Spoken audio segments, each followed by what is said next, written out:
चिराग नीतीश और बीजेपी को सियासी तनाव, विधानसभा चुनाव से पहले एनडीए के 220 वाले टारगेट को झटका। जानकार मानते हैं कि राष्ट्रीय लोक जनशक्ति पार्टी के नेता पशुपति कुमार पारस हमेशा कच्चा दांव खेलते हैं। पशुपति कुमार पारस ने कभी भी पक्का दांव नहीं खेला।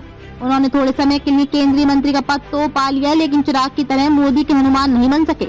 अब पशुपति कुमार पारस ऐसा हनुमान बनने की फिराक में हैं जो एनडीए की सियासी लंका जलाने के लिए तैयार हो। पशुपति कुमार पारस का कार्यालय छिन गया। बिहार विधानसभा चुनाव को लेकर एक बार फिर वो ताल ठोक रहे हैं। सवाल उठता है कि नुकसान किसे है। बिहार में सियासी हलचल, बिहार की राजनीति में हलचल की स्थिति पैदा करते हुए पशुपति कुमार पारस ने ऐलान किया है कि उनकी पार्टी आगामी 2025 के चुनाव में सभी सीटों पर अपने उम्मीदवार खड़े करेगी। जानकारों का मानना है कि जिस तरह प्रशांत किशोर वोट काट रहे हैं, उसके बाद पशुपति कुमार पारस काटेंगे। दलितों के सबसे ज्यादा वोट बढ़ जाएंगे। वैसे में इसका नुकसान एनडीए को भी उठाना पड़ेगा। पशुपति कुमार पारस के पास दलित वोट ही हैं। वो कुछ नहीं करेंगे तो दलितों के वोटों को काट तो सकते ही हैं। 2025 में होगा बड़ा खेला।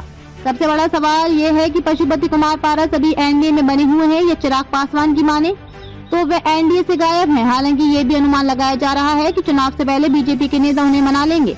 हालांकि इसमें कुछ लोगों को शक हो रहा है कि जानकार मानते हैं कि बीजेपी के पास चिराग जैसा चेहरा है, वे पशुपति कुमार पारस पर ध्यान क्यों देंगे।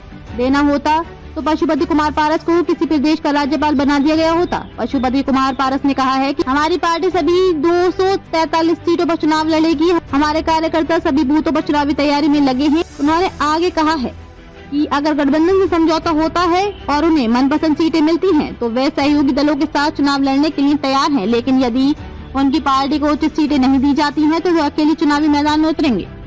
इशारा साफ है, वे विद्रोह करेंगे और अपने उम्मीदवार को चुनाव मैदान में उतारेंगे। बिहार के राजनीतिक गणित पर नजर डालें तो राज्य के चुनाव में बीजेपी और जेडीयू का गठबंधन रहा है। पशुपति पारस के सभी सीटों पर लड़ने की बात से एनडीए को सियासी तनाव होना जायज है। बीजेपी का खुद को सहयोगी कहने वाले पारस का ये रुख ठीक नहीं है। वे बिहार बीजेपी से खुश नहीं है।